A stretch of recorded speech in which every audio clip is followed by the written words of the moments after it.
We're going to demonstrate a hip stretch. Okay, so what we're going to do is take a front foot flat on the ground, a 90-degree angle with that knee.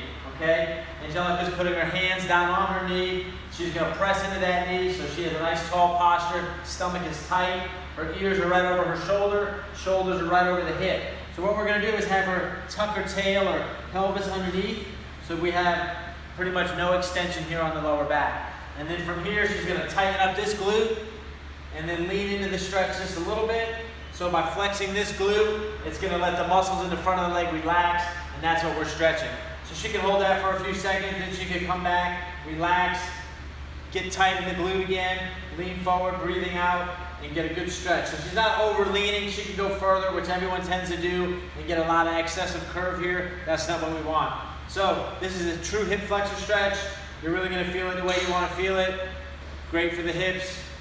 This is one you should do. Yeah. This stretch is called the rocker stretch, and we're going to show another version called the rocker stretch with adduction. So Dominique's going to take a knees wider than hip position. She's going to be here, hands right under her shoulders. As you see, she has a lot of curve in the lower back right now. We're going to have her tuck her tail, so you'll see that'll flatten out the lower back. And from here, she's going to breathe out and just sit back or rock into the stretch. So she's going to relax into that stretch, and then she's going to rock forward, just a little bit forward, keep that pelvis tucked, good, and then come back forward. So you want to do that because we're not trying to get extension in the back. As she rocks forward, you're staying in that position, rock back, hold it for a few seconds, and then come on forward. So then from here, we're going to show this stretch and get a stretch on the inner leg or the adductors. So she's going to have that knee still outside the hip. She's going to be here, she's tucked good, and she's going to rock back. So now she's going to get a really good stretch on the inner part of this leg. You're going to hold that for a few, and then come back forward, and then you'll breathe out as you sit back into that stretch. Just pay attention to what the lower back's doing. All right? That's a rocker stretch with adduction. Good. All right, today we're going to demonstrate the figure 4 hip stretch. So I'm going to have Rebecca cross a foot up, so you'll see this foot's flat on the ground. Okay, and now right here, if someone's really tight, they're already going to feel this in the side of the hip, external rotation of the hip. If we wanted to get more stretch, Rebecca could do this herself. Should be pushing down on her hip, feeling it more here. You don't want to drive it too hard, just get a nice relaxed stretch.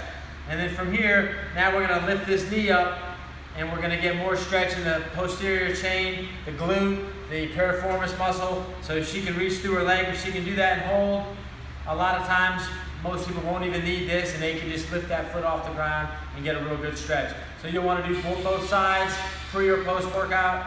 Great exercise for the hip. We're going to demonstrate reverse lunge, forearm to instep with thoracic rotation, otherwise known as the world's greatest stretch. I first learned this one from Mark Verstegen, so I'm going to give him all the credit in the world. All right, we're going to take a step back into a lunge position. You're going to drive this elbow towards the heel. Okay, you're going to feel a good stretch on this hip all through here. Then we're going to rotate. So we're going to get thoracic rotation. That's through the middle of the back, right through here. Good.